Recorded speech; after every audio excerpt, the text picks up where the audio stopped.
मुंबई नाम के शहर में राजू नाम का एक मजदूर रहा करता था। उसके घर में उसकी पत्नी राधा और बेटी रिया रहा करती थी। राजू हर रोज मजदूरी का काम किया करता था और उसी से आए पैसों से अपना घर चलाता था। वो बड़ा ही ईमानदार इंसान था। अगर वो किसी से भी पैसे या फिर कुछ भी उधार लेता तो उन्हें अपने कहे अनुसार ही वापस करता था। लेकिन एक दिन अचानक से काम करते करते राजू को चक्कर आ जाते हैं और वो पहली मंजिल से नीचे गिर जाता है। तो वहाँ पर काम करने वाले मजदूर राजू को अस्पताल लेकर जाते हैं। 2-3 दिन बाद राजू को डिस्चार्ज मिल जाता है। घर आने के बाद राधा राजू से, अजय ये सब क्या हो गया? अच्छा खासा तो चल रहा था हमारा और बीच में ही ये सब। मेरी तो सोच सोच कर जान जा रही है। तभी राजू धीरे से, अरे राधा, तुम चिंता मत करो, मुझे कुछ नहीं हुआ है, मैं जल्द ही ठीक हो जाऊंगा। क्या कुछ नहीं हुआ आपको? देखिए तो कितना लगा है आपको। आपके तो पैर की हड्डी भी टूट चुकी है। अरे राधा, पहले तुम शांत हो जाओ। देखो, मैं देख सकता हूँ, बात कर सकता हूँ, और हाँ, ये देखो हाथ भी मेरे अच्छे से काम कर रहे हैं। थोड़े दिनों में बाकी का भी सब ठीक हो जाएगा। राजू की बातें सुनकर राधा के जान में जान आ जाती है और वो राजू को खाना देकर दवाइयाँ दे देती है। अब कुछ दिन ऐसे ही बीत जाते हैं। राधा के पास थोड़े बहुत पैसे जमा किए हुए थे, वो सारे के सारे खत्म हो गए थे। अब उसे घर का खर्चा कैसे चलेगा, इसका बहुत ज्यादा टेंशन आ चुका था। अगले दिन राधा ने सिर्फ चावल बनाए और सभी को खाने को दिए। ये देख राजू समझ चुका था कि घर में राशन खत्म हो चुका है। राधा, तुम्हारे पास के सारे पैसे खत्म हो चुके हैं ना? जी, लेकिन मैं सोच रही हूँ कि कुछ काम ढूंढ लूं। हाँ राधा, मैं समझ सकता हूँ। मेरी इस हालत की वजह से तुम पर मुसीबतों का पहाड़ आ पड़ा है। आप चिंता मत कीजिए, मैं कुछ करती हूँ। राधा आज बहुत दिनों बाद घर से बाहर निकली थी। वो राशन लेने के लिए दुकान पर जाती है और वहाँ से आते वक्त उसकी नजर पड़ोस की दुकान पर जाती है, जहाँ पर एक आटा पीसने की दुकान थी और लोगों की बड़ी लाइन लगी हुई थी। ये देख राधा मन ही मन, मेरे घर में भी तो हमारी पुश्तैनी चक्की है। अगर मैं उसे शुरू करूँ तो मुझे कुछ पैसे भी मिलेंगे और इनका ध्यान भी अच्छे से रख पाऊंगी। ये सोच मन में आते ही राधा झट से घर आती है और अपनी पुश्तैनी चक्की निकालकर उसे शुरू करने का प्रयास करती है। राजू उसे बेड पर लेटे लेटे ही क्या करना है ये बताता है। बड़ी मेहनत के बाद राधा चक्की शुरू कर पाती है। जब चक्की शुरू हो जाती है तो ये देख राधा बहुत खुश हो जाती है और अपने पति से, अजी अब मैं लोगों को आटा पीस के दिया करूंगी ताकि कुछ पैसे मिल सके। तभी रिया अपनी माँ से कहती है, माँ ये मुंबई शहर है। मुंबई शहर में किसके पास इतना टाइम है जो तुम्हारे पास आएंगे और लाइन में खड़ा रहकर राशन पिसवाएंगे? अरे ऐसे कैसे नहीं आएंगे, आटा तो सबके घर में लगता ही है ना। मैं राशन लेकर आ रही थी तो वहाँ पर बहुत भीड़ थी आटा पिसवाने के लिए। माँ अब तो सब कुछ ऑनलाइन चलता है। मेरी सहेली बता रही थी कि उसके यहाँ दूध तक उसकी माँ ऑनलाइन मंगवाती है। क्यों ना हम भी ऑनलाइन आटा बेचें? जिसे जरूरत होगी वो कॉल करके बोल देगा। लेकिन बेटा मैं ये सब कैसे करूँगी, मुझे तो कुछ भी नहीं आता। माँ मैं हूँ ना, मैं सब तुम्हें सिखा दूंगी। मेरी सहेली ने मुझे सब कुछ सिखाया है। मुझे तो मोबाइल चलाना भी सिखाया है उसने। मेरी बच्ची तेरी बात बिल्कुल सही है, लेकिन हमारे पास मोबाइल भी तो नहीं है। माँ हम इंस्टॉलमेंट पर मोबाइल खरीदते हैं, हर महीने थोड़े थोड़े पैसे चुकाने पड़ते हैं उसमें। लेकिन बेटी अगर नहीं कर पाए तो? अरे ऐसे कैसे नहीं कर पाएंगे माँ, ये ऑनलाइन का जमाना है माँ, और यहाँ आजकल लोगों को सब कुछ अपने घर पर मिल जाए तो बहुत है। मेरी बच्ची कितनी बड़ी हो गई है। माँ रिया और राधा बातें कर ही रहे थे कि तभी राजू, अरे राधा, तुम हरीलाल की दुकान से ही राशन लाना, उन्हें मेरा नाम बताना मत भूलना। वो तुम्हें 2 महीने की मोहलत ऐसे ही दे देंगे। और हाँ रिया बेटा, तुम अपनी सहेली की मदद से इंस्टॉलमेंट पर अच्छा सा एक मोबाइल लेकर आओ, और हाँ जरा सोच समझ कर लाना सब कुछ। ठीक है पापा। अब राधा राशन लेकर आती है और रिया मोबाइल। रिया को मोबाइल चलाते देख राधा, ये तो बहुत अच्छी बात है बेटा कि तुम्हें मोबाइल चलाना आता है, लेकिन अब हम ऑनलाइन आटा बेचेंगे कैसे? रिया अपने मोबाइल में सारे फंक्शन सेट कर लेती है और व्हाट्सएप पर अपनी सारी सहेलियों के नंबर सेव कर एक ग्रुप बनाती है। उस ग्रुप पर अपने माँ के नए काम के बारे में इंफॉर्मेशन सेंड करती है। साथ ही उनके पहचान के लोगों में भी ये मैसेज फॉरवर्ड करने के लिए कहती है और अपनी माँ से, माँ, हमें ग्राहकों को उनके घर तक आटा पहुँचाना होगा। हम ये सारा आटा पैक करके रखते हैं जिससे ऑर्डर आने पर जल्द से जल्द डिलीवरी दे जा सके। मतलब?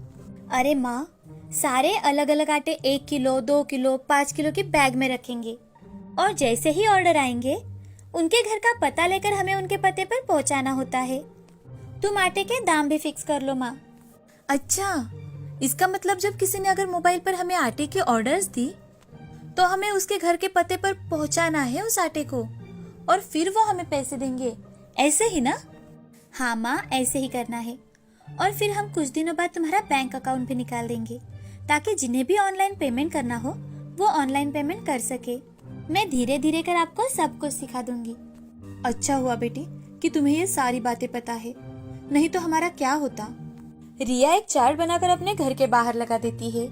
दोपहर के समय राधा को आटे के लिए कॉल आता है तो राधा एक पेपर पर नाम और पता लिख लेती है और उन्हें क्या क्या चाहिए ये भी। अब राधा राजू से, अजी आज आटा देने का पहला ऑर्डर आया है, मैं अभी देकर आती हूँ, तब तक आप अपना ख्याल रखना, ठीक है? हाँ राधा, तुम मेरी बिल्कुल चिंता मत करो, मैं बिल्कुल ठीक हूँ। और हाँ, पहले तुम तुम्हारा ऑर्डर देकर आओ और हाँ, पैसे गिन कर लेना।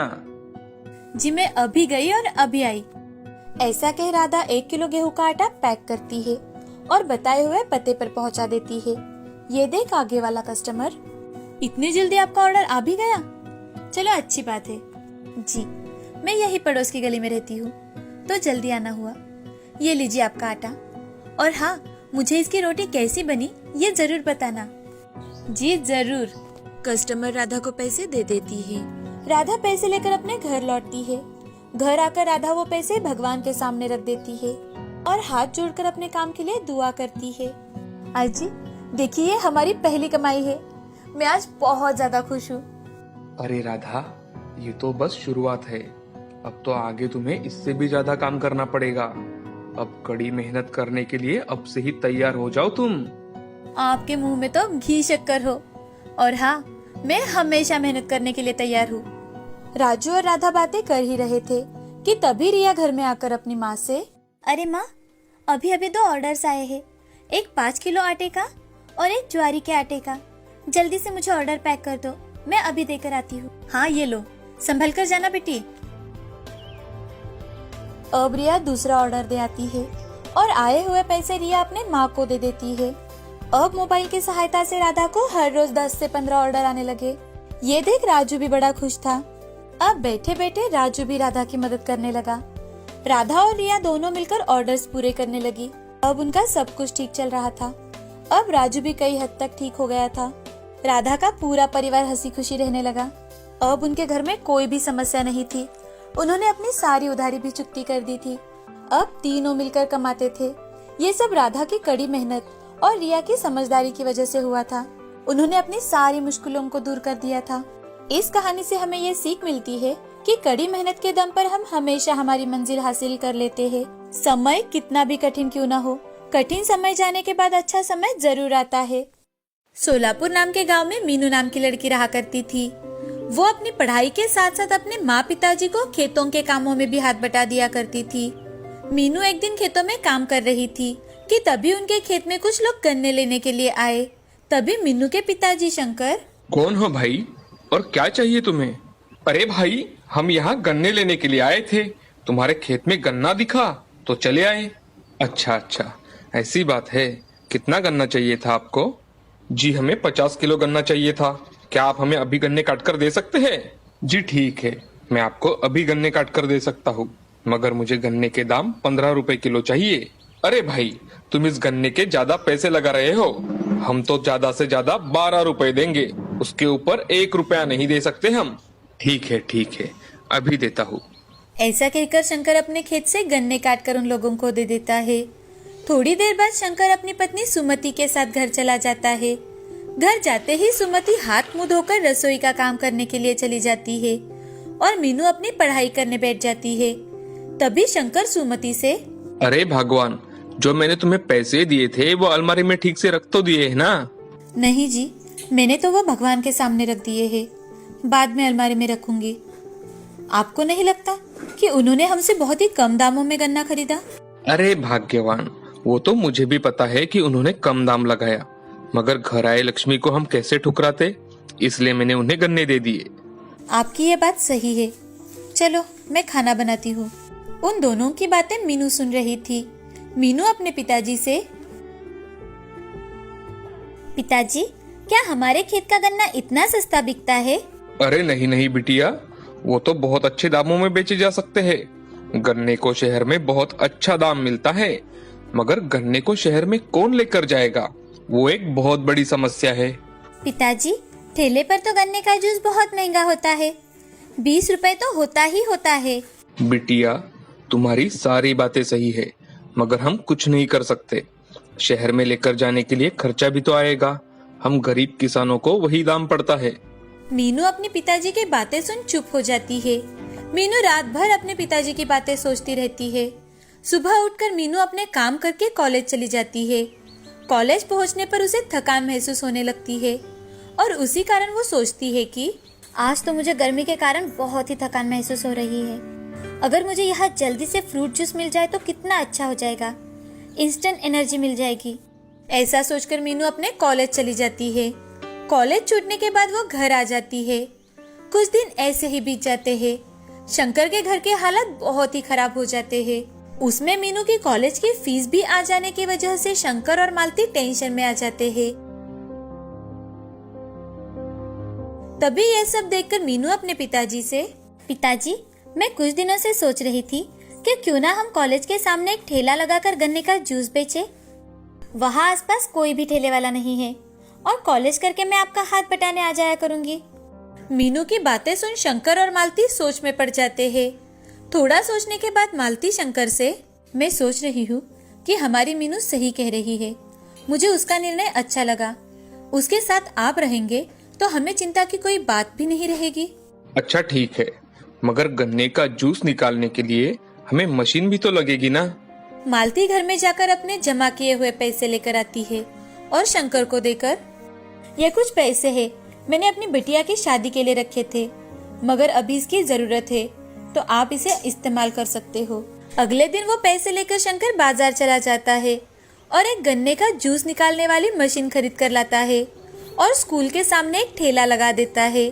शंकर मीनू से, अरे बिटिया, हम इतने सारे पैसे खर्च करके ये मशीन तो लेकर आए, मगर हमारे यहाँ ग्राहक तो आएंगे ना। क्यों नहीं आएंगे पिताजी, हमारा गन्ना अच्छा है, इसीलिए हमारे गन्ने का रस भी ताजा और बहुत गुणकारी रहेगा, इसीलिए ग्राहक बार बार हमारे यहाँ जरूर आएंगे। तुम्हारी बातें सुनकर तो मुझे सच में लग रहा है कि हमारा गन्ने का जूस पीने बहुत सारे लोग आएंगे। दूसरे दिन शंकर और मीनू जल्दी ही ठेले पर चले जाते हैं। सुबह उनके ठेले पर कोई नहीं आता, मगर जैसे जैसे दोपहर होने शुरू हो जाती है वैसे वैसे मीनू के ठेले पर लोग आना शुरू हो जाते हैं। एक बूढ़ा आदमी शंकर से, अरे भाई, एक ग्लास गन्ने का जूस तो दो, बहुत थकावट लग रही है। अभी देता हूँ दादाजी, आप बैठिए। हाँ हाँ, मैं अभी बैठ जाता हूँ। ऐसा कहकर शंकर गन्ने का रस निकालना शुरू कर देता है। कुछ मिनटों में ही गन्ने का जूस तैयार हो जाता है। तभी शंकर एक ग्लास में जूस डालकर वो बूढ़े आदमी को दे देता है। बूढ़ा आदमी गन्ने का जूस पीने के बाद बहुत खुश हो जाता है और बूढ़ा आदमी शंकर से, अरे भाई, तुम्हारा गन्ने का जूस तो बहुत स्वादिष्ट है। मैंने इतना अच्छा जूस आज तक नहीं पिया। ये बहुत लाजवाब है। धन्यवाद बाबा। बूढ़ा आदमी अपना जूस पीकर वहाँ से चला जाता है। तभी दो नौजवान भी उनके यहाँ आकर जूस पीकर चले जाते हैं। ये देख मीनू और शंकर बहुत खुश हो जाते हैं। मीनू अपने पिताजी से, पिताजी मैंने आपसे कहा था ना कि हमारे यहाँ ग्राहक आएंगे। ये तो शुरुआत है, आगे तो बहुत ग्राहक आएंगे। हाँ बेटी, भगवान करे तुम जैसा कह रही हो वैसा ही हो। ऐसे ही दिन प्रतिदिन मीनू के ठेले पर ग्राहक भीड़ करने लगे। ग्राहकों को उनके गन्ने का जूस बहुत ही अच्छा लगता था और उसी वजह से उनके ग्राहक आना बढ़ गए थे। कुछ ही दिनों में शंकर ने मीनू के कॉलेज की फीस भी भर दी और अपने खेतों के साथ ठेले का काम भी संभाल लिया। शंकर की पत्नी मालती भी उनके साथ काम करने लगी थी। अब मीनू और शंकर की कड़ी मेहनत रंग दिखाने लगी थी। शंकर ने उसी जगह को खरीदकर उस पर अपना खुद का दुकान बनाया और अपना गन्ने का जूस बेचने लगा। मीनू के कड़ी मेहनत और दृढ़ निश्चय के बलबूते पर आज उसने अपनी कल्पना को साकार किया था। तो दोस्तों, इस कहानी से हमें ये सीख मिलती है कि जिंदगी में हार मिले या जीत, हमें कोशिश करना छोड़ना नहीं चाहिए। वो कहते हैं ना, कोशिश करने वालों की कभी हार नहीं होती।